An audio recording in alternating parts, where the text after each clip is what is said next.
Shalom Bapak Ibu yang terkasih dalam Yesus Kristus. Renungan Sabda Sadik hari ini terambil dalam Amsal 16 ayat 3. Komitmen dalam berserah. Kita berdoa terlebih dahulu. Bapa, kami bersyukur, terima kasih untuk hari ini Tuhan, hari yang baru yang Tuhan berikan kepada kami. Kami serahkan seluruh kehidupan kami ke dalam tangan Tuhan. Kiranya Tuhan yang memimpin menyertai setiap langkah dan kegiatan kami di hari ini. Roh Kudus, terangi pikiran kami untuk kami boleh mengerti firman Tuhan yang kami baca dan renungkan pada hari ini. Terima kasih tutup bungkus dengan kuasa darah Yesus. Di dalam nama Yesus Kristus kami berdoa dan kami bersyukur. Amin. Komitmen dalam berserah. Amsal 16 ayat 3. Serahkanlah perbuatanmu kepada Tuhan, maka terlaksanalah segala rencanamu. Saudara yang terkasih, marilah saat ini kita bertanya kepada diri kita sendiri masing-masing, seperti apakah, seberapa besarkah penyerahan diri kita kepada Tuhan? Kenapa Tuhan menyatakan firman-Nya kepada kita? Serahkanlah perbuatanmu kepada Tuhan. 1. Karena Tuhan mengenal kita. Tuhan yang mengenal isi hati kita dan pikiran kita. Dalam Amsal 16 ayat 2 dikatakan, sebab jalan orang adalah bersih menurut pandangannya sendiri, tetapi Tuhanlah yang menguji hati. Kedua adalah karena Tuhan sanggup menjawab dan mewujudkan setiap keinginan-keinginan kita seperti ada dalam Amsal 16 ayat 4. Tuhan membuat segala sesuatu untuk tujuannya masing-masing, bahkan orang fasik dibuatnya untuk hari malapetaka.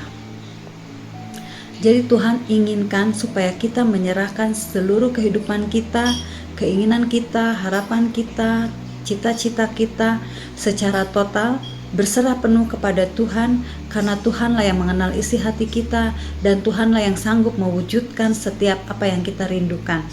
Menyerahkan diri di sini adalah kita dengan sungguh-sungguh melepaskan apa yang kita punya, sehingga ketika kita menyerahkan dengan tulus, ada kelegaan di dalam hati kita, ada sukacita tanpa bersungut-sungut atau dengan terpaksa. Tuhan akan mengabulkan setiap keinginan kita sesuai dengan rencana Tuhan, bukan dengan rencana kita. Seperti ada dikatakan di dalam Yakobus 4 ayat 14-15, sedang kamu tidak tahu apa yang akan terjadi besok. Apakah arti hidupmu? Hidupmu itu sama seperti uap yang sebentar saja kelihatan lalu lenyap. Sebenarnya kamu harus berkata, jika Tuhan menghendakinya, kami akan hidup dan berbuat ini dan itu. Ketika kita mempunyai tujuan hidup dan kita bawa kepada Tuhan, Tuhanlah yang akan memurnikan motivasi hidup kita dan memampukan kita untuk menyerahkan seluruh kehidupan kita kepada Tuhan. Ketika kita akan melakukan setiap rencana-rencana kita, apapun yang kita lakukan, kita dapat melakukannya bersama dengan Tuhan. Seperti apakah penyerahan diri kita kepada Tuhan? Yang pasti Allah rindu supaya kita setiap anak-anak Tuhan mempunyai komitmen untuk menyerahkan seluruh kehidupan kita kepada Tuhan tanpa terkecuali. Menyerahkan diri kepada Tuhan di sini artinya juga adalah bahwa kita mengandalkan Tuhan di dalam kehidupan kita. Apabila kita menyerahkan diri kepada Tuhan, maka Tuhan akan mendatangkan berkat-Nya buat kita. Jangan kita mengandalkan diri kita sendiri, jangan kita mengandalkan kepada orang lain, tapi biarlah kita menyerahkan hidup kita kepada Tuhan, biarlah kita mengandalkan hidup kita kepada Allah, sehingga Tuhan akan memberkati kita di dalam kehidupan kita, seperti dalam Yeremia 17 ayat 5 dan 7.